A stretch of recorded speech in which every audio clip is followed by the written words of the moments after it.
Anyone who works overtime and is slow at their job is just incompetent and should be fired. After that, a problem arose. Who's in charge here? He got fired yesterday. He was the only one who could speak French. What? There was only one person who could solve the problem. Michael tried to call him back, but my name is Brandon and I'm 30 years old. Despite being in my 30s, I live a brilliant life as a bachelor. My family home, where my parents and brother live, is about an hour drive away. We have a good family relationship, and I visit home about once a month. I work in sales, and I've been with my current company for 6 years. When I first joined, there was so much to learn that I struggled every day. At one point, I was recognized for smoothly handling a client who only spoke French, and I became in charge of foreign clients.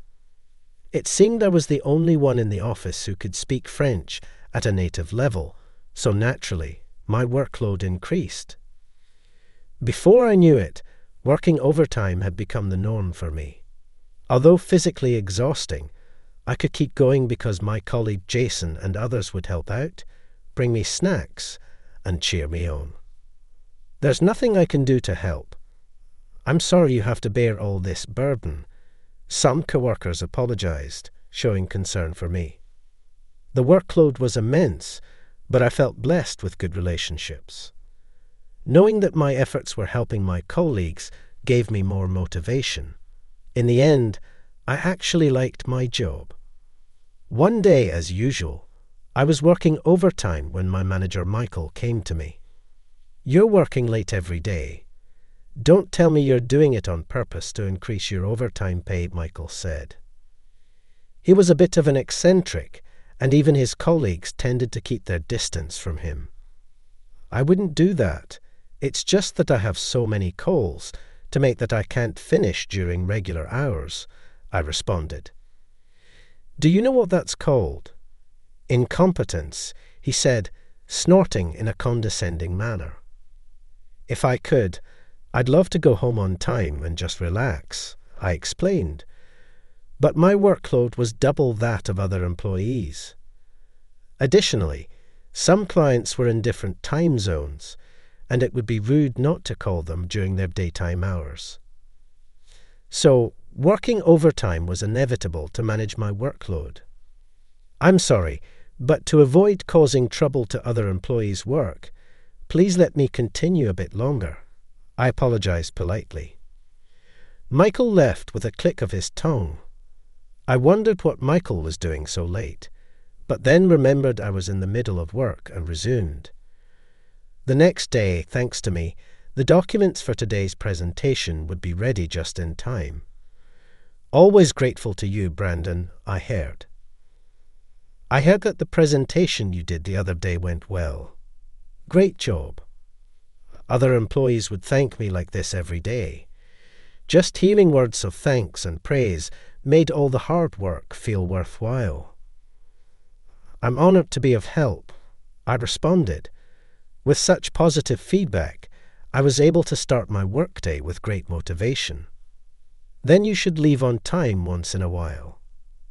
I know you have a lot of work, but remember that taking breaks is also part of the job," Jason advised. Heeding his advice, I decided to leave early for once. Thinking of going home early, I sent a text message to my parents. "Can I come over today? I'm getting off work on time for a change." The reply came quicker than expected. "Of course. It's been a while, so I'll cook your favorite dishes and wait for you." Thinking of having a delicious meal instead of a ready-made one tonight made me even more motivated, and I was able to focus more than usual on my work. I thought I had done enough to not trouble anyone, and when I looked at the clock, it was just past the regular closing time. Quickly preparing to leave, I greeted the remaining employees and was about to exit the company when Michael stopped me. "Leaving now? You always work late, don't you?" he said in his usual sarcastic tone. "Yes, I finished the minimum required tasks for today, so I'll be leaving now. I responded with a smile, not letting Michael's sarcasm bother me. However, Michael didn't seem amused. "Who said you could leave?" he said, and I heard the sound of papers falling. Michael had knocked all the documents off my desk. "Whoops, my bad," he said, grinning. "Seems like my hand slipped." Looking at Michael's face, it was obvious he did it on purpose. "Oopsie, I accidentally stepped on them," he continued, deliberately stepping on the fallen documents, and left with a loud, crude laugh. I was genuinely worried and quickly started picking up the papers. Employees who had witnessed the whole thing helped me, and we managed to gather all the documents, but it was clear they needed sorting as various papers were mixed up. "We'll handle this. Brandon, just go home, man." My colleagues concerned for me urged me to leave. But there were too many documents, and they would end up working overtime. "Thanks, but I'm fine." "I'll do it and go home. You all have other work, right?" I said with a smile. They insisted on helping, and thanks to them, we finished much faster than expected. However, when I checked the time, it was already 2 hours past the regular closing time, and I had several worried messages from my mom. I hadn't noticed because my phone was in my bag. I apologized as I messaged back. "Work suddenly got busy and it's late. I'll drop by on my next day off. I'm really sorry, especially after you prepared dinner." I sighed with regret as I messaged back. "It's okay, as long as you're safe. I was worried something had happened." "Come by any time," my mom replied. Reading my mom's reply, I felt a bit calmer and headed home. After the overtime incident, Michael seemed to have targeted me, and his childish harassment continued for a while. I was ordered to redo documents for being unclear, and was the only one not receiving company emails. His blatant harassment led to my colleagues often stepping in to help, but the mental strain and stress were gradually building up. With the additional workload and Michael's harassment, I often worked until the last train. Then one day, while working overtime alone, Michael came again. By now, Michael was a figure of caution for me, and I felt myself tense up. "What is it? What do you mean?" I asked, and Michael's usual condescending tone came through. "Do you even realize how incompetent you are, just scraping off overtime pay?" He said. "I apologize. I'll leave now," I said, starting to prepare to leave. "No, there's no need for you to come back," Michael said with a laugh. "What? Anyone who stays late and is slow at their job is just incompetent and shall be fired." Suddenly confronted with this, I stood there unable to grasp the meaning of Michael's words. "What do you mean?"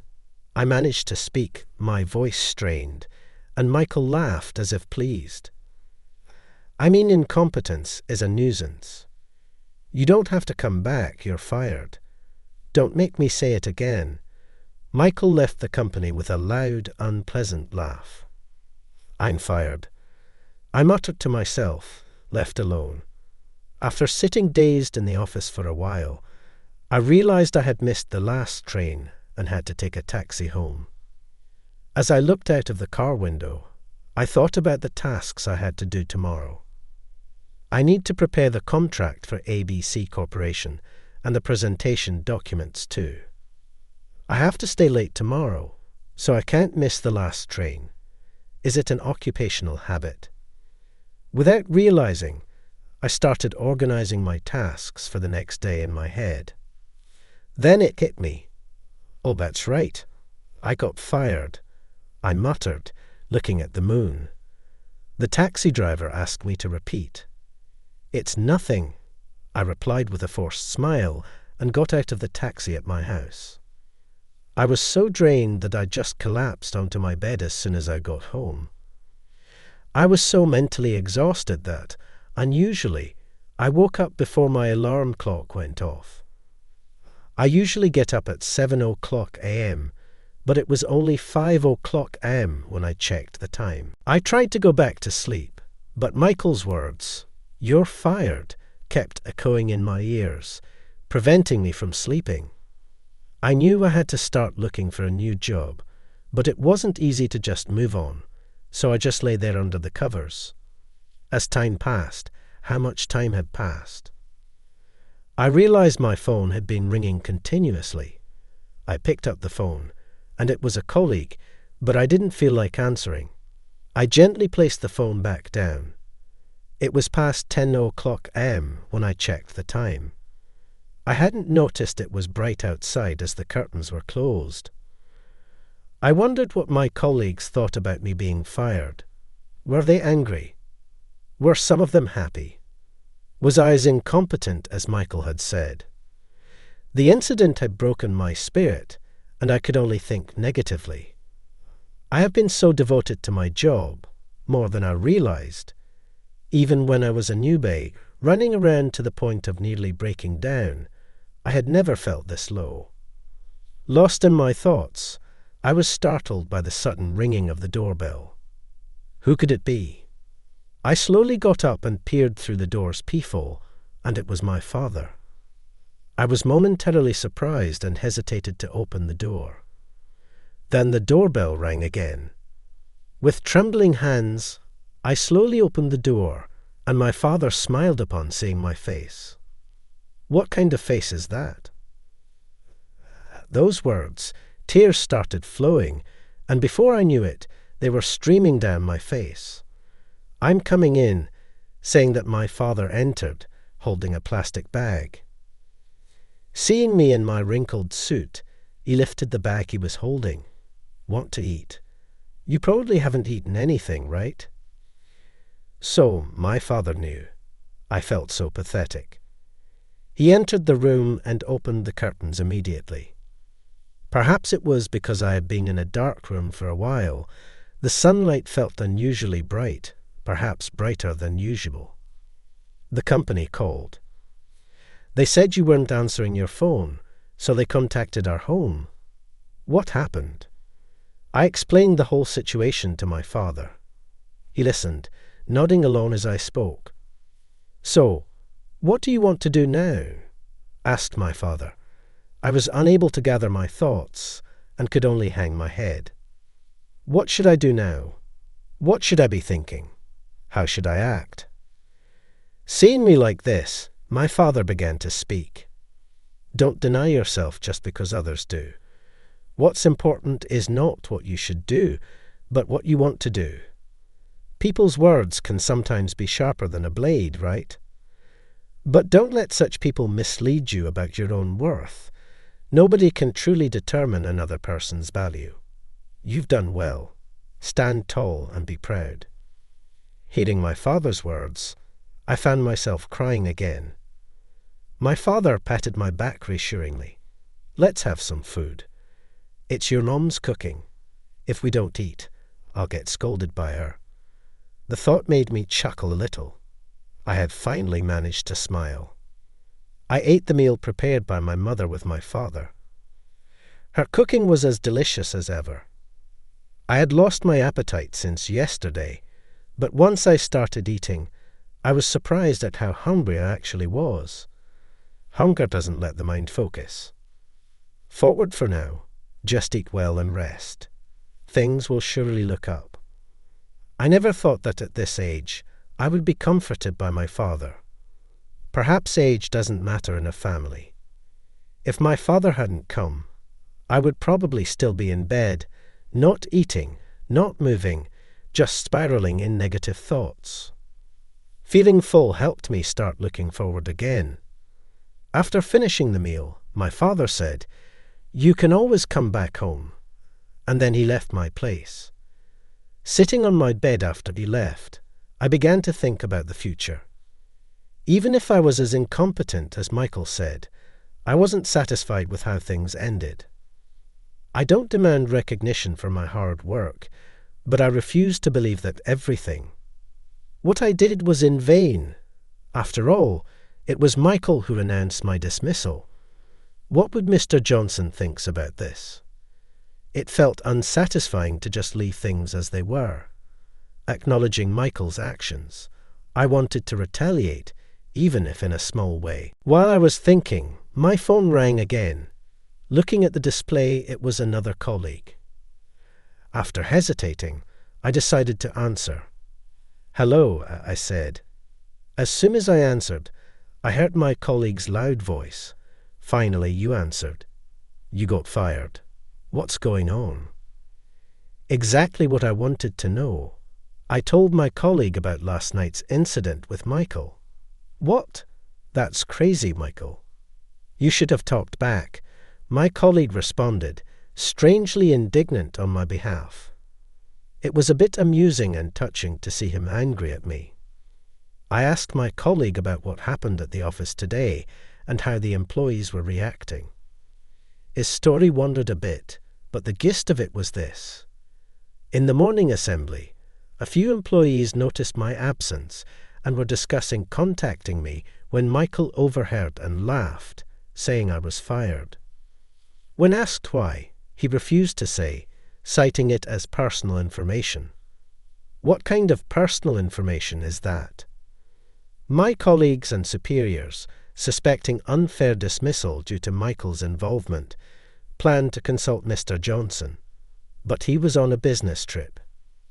They decided to speak with Mr. Johnson as soon as he returned from his trip, but many were concerned about me and had tried calling. "I was about to go to your house if you didn't respond even by tomorrow," my colleague said. Hearing the story, I realized again how fortunate I was with my workplace relationships. "Thank you. I'm glad to hear it," I said. As I said this, my colleague panicked, misunderstanding my tone. "What's with that ominous remark? You're not thinking of doing something drastic, are you?" I couldn't help but laugh at his words. It's not funny. Seriously, what are you going to do now?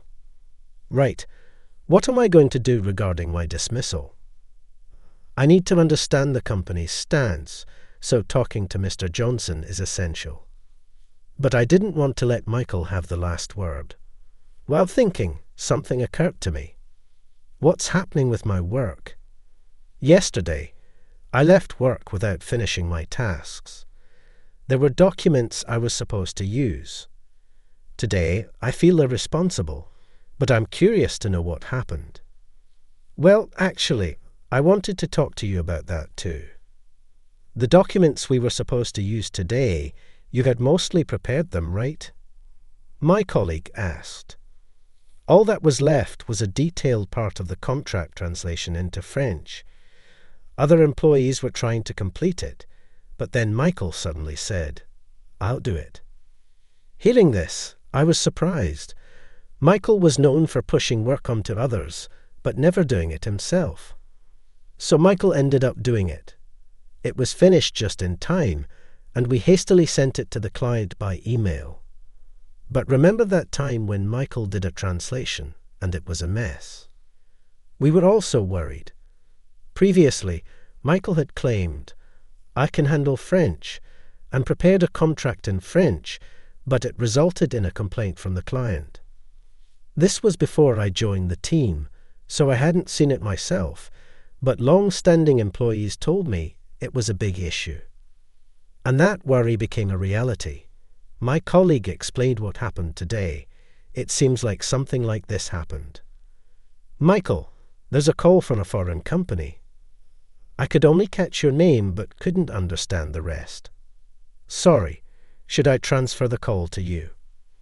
"Come on, learn to speak French." "Just transfer it," Michael said.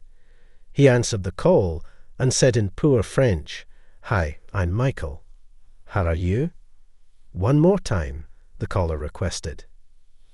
Again, is that even real French? Michael hesitated. "Why angry contract?" "What?"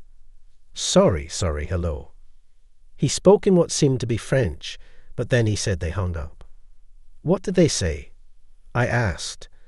"Oh, they said they wanted to contract." "No problem," Michael replied. But later, another call came in. The client was furious, saying the contract was so poorly done, it was unacceptable. That contract had been prepared by Michael, and French. My colleague interrupted. "Who's in charge of this?" "Get them to solve it." "He got fired yesterday. He was the only one who could speak French," my colleague explained. I sighed after hearing my colleague's explanation. I haven't seen the contents of the contract, but the fact that they're so upset is proof that it must have been pretty shoddy. And Michael's handling of it just made things worse. It feels like pouring gasoline on the fire. "It must have been tough." "I'm sorry," my colleague said. "It was my job," I replied. I couldn't think of anything else to say. I wondered if there was anything I could do, but then I remembered I was no longer in a position to be involved. I realized my dismissal was causing trouble for my colleagues. I was plagued with guilt. "It's not your fault, Brandon. Your workload was already too much. It's our responsibility too for not being able to support you. Actually, is it Michael to blame?" I felt comforted by my colleague's words and found myself wanting to return to the company. "Even if I decide to leave, I still want to talk to Mr. Johnson," I said. According to my colleague, Mr. Johnson would be back from his trip in 2 days. I decided to prepare what I would discuss with him. For now, I needed to collect my belongings from the office. So I informed my colleague that I would be coming by tomorrow. He said he would let the supervisor know, and we ended the call. The next day, I went to the company to get my things. Despite being familiar with the route from years of commuting, I felt nervous. Today, when I arrived at the company, my colleagues gathered around, showing their concern for me. "I'm sorry I couldn't be of help," Jason said, looking frustrated. I told him that it wasn't his fault and assured my colleagues that I was fine. When I mentioned I came to collect my belongings, their expressions turned complex. They seriously considered if there was any way for me to return, showing that they valued my presence. While talking, Michael approached and looked displeased upon seeing me. "Why are you here?" "This area is restricted to authorized personnel only," Michael said. "I just came to collect my belongings that I left here." "I'll be leaving soon," I replied. As I headed towards my desk, Michael loudly called out from behind, "Good timing. Take responsibility for your work before you leave." I turned around at that line. Could he be trying to pin yesterday's incident on me? "What do you mean?" I asked. As I asked, Michael smirked. "Your half-finished contract caused an uproar with a foreign client." "Take responsibility," Michael said, oblivious to the appalled expressions around him. He continued to blame me, and I wondered how far he would go to cause trouble, just as my anger was reaching its limit. Enough already. A familiar voice spoke, and I turned to see Mr. Johnson standing there. Mr. Johnson. The employees were also surprised to see him. He was supposed to return from his business trip tomorrow. Michael visibly panicked at Mr. Johnson's appearance. "Mr. Johnson, you were scheduled to return tomorrow." Watching Michael speak with agitation, Mr. Johnson sighed. "I came back early after hearing about the trouble. So what's all this commotion about?" Mr. Johnson's anger was evident to everyone. Understandably, the employees fell silent, making the office quiet. Even though I was fired, I had wanted to talk to Mr. Johnson. I thought this might be the perfect opportunity, but it didn't seem like the right time to speak up. Shouldn't the commotion be explained and guidance sought? But perhaps as someone who's been fired, it wasn't my place to say anything.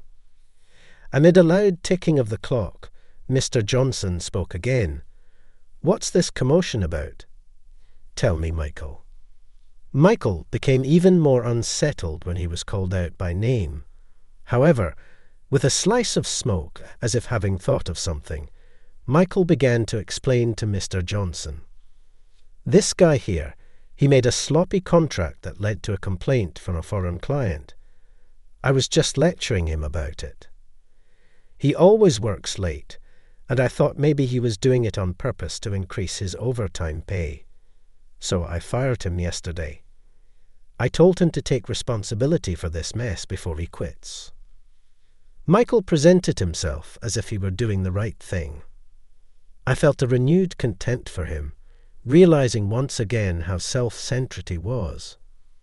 Although I didn't want to be attacked by Mr. Johnson, it might be an opportunity to explain my side. If he didn't believe me, it could be a valid reason for leaving. Just as I was about to take a gamble and speak up, Mr. Johnson intervened. "Is that so? Then, Brandon, come to my office." Suddenly, I was filled with tension, but this gave me an opportunity to have a private conversation with Mr. Johnson. Looking at Mr. Johnson, his face was no longer stern, but had a gentle smile. Yes, I left my belongings on the desk and followed Mr. Johnson into his office. It serves him right. This will save me. Upon entering the president's office, Mr. Johnson opened the window. A silent pressure weighed in the air, creating an atmosphere that made it difficult for me to speak. I waited for Mr. Johnson to say something first. I wondered if I was going to be reprimanded, bombarded with questions, or possibly even faced with discussions about damages or compensation. It's a story from about 20 years ago, before this company was founded. Back then, I worked at a regular corporation. I exclaimed, surprised by the unexpected start of his story. Seeing Mr. Johnson's face, it was no longer the intimidating look from before, but a gentle smile. I was about your age back then. I was struggling with work, no matter how hard I tried, disliked by my boss, and on the verge of giving up. That's when a senior colleague told me, "Don't let anyone else's disapproval bring you down. You're doing great. Stand tall and be proud." I was struck by Mr. Johnson's words. They sounded so familiar.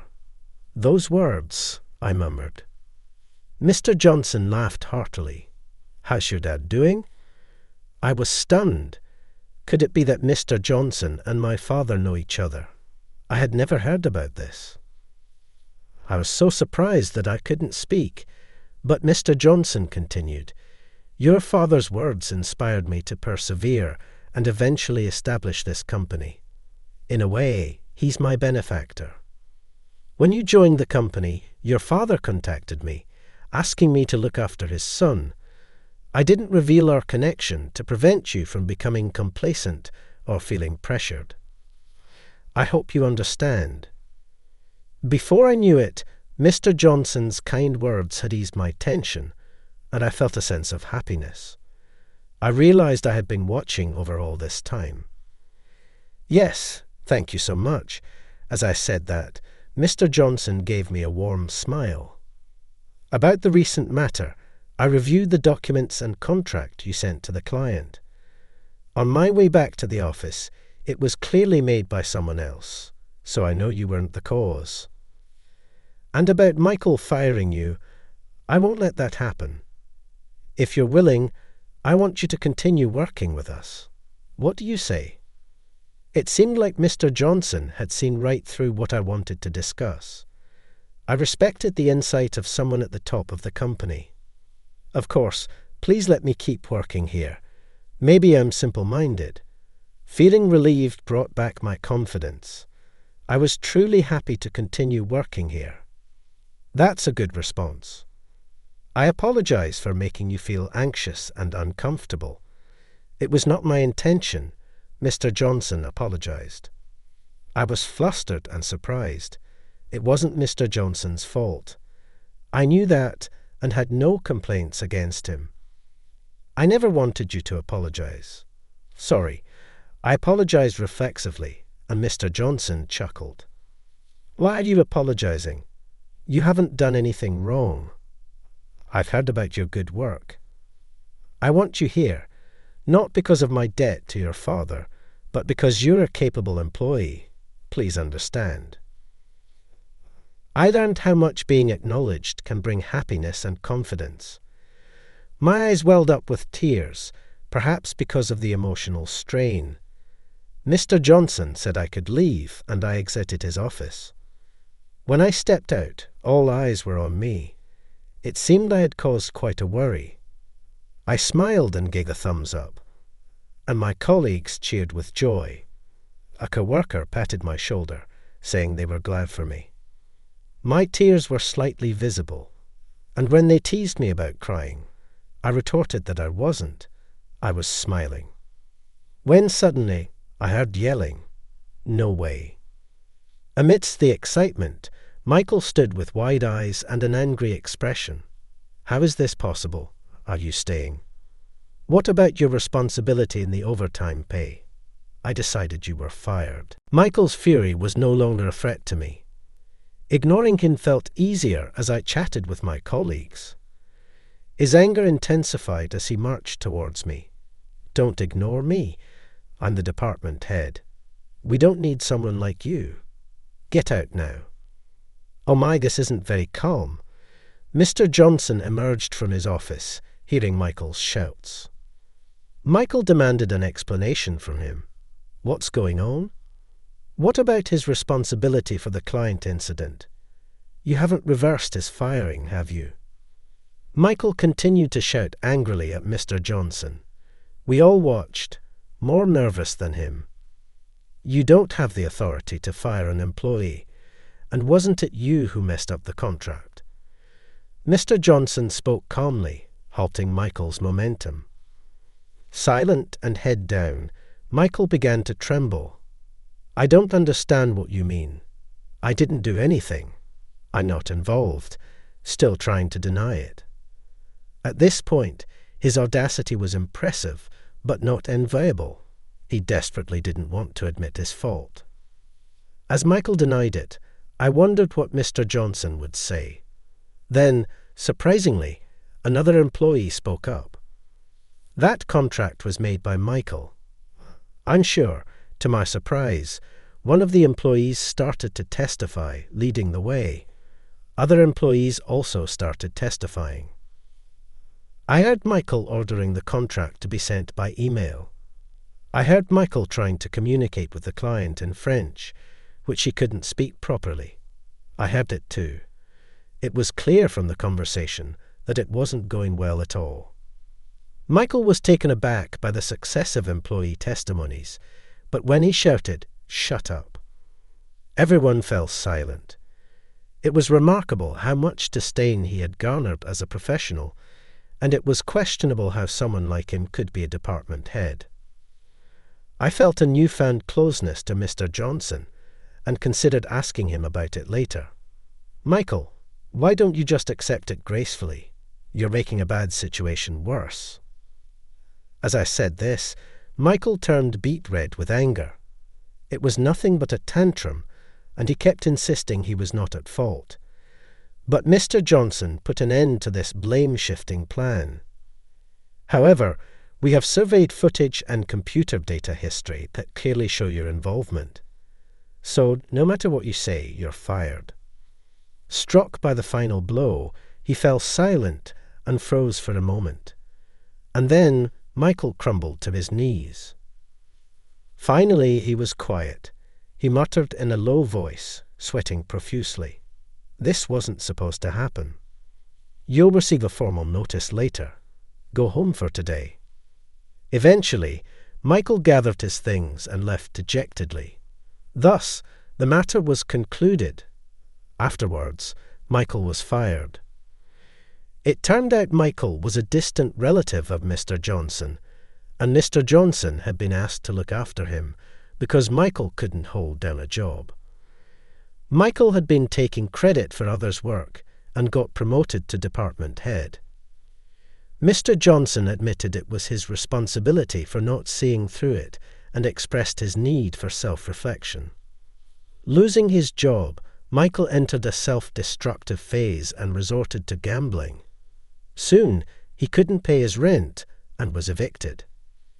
In a panic, he found a job with a dormitory, but the shared bathroom and thin walls, with complaints about any noise, made it tough.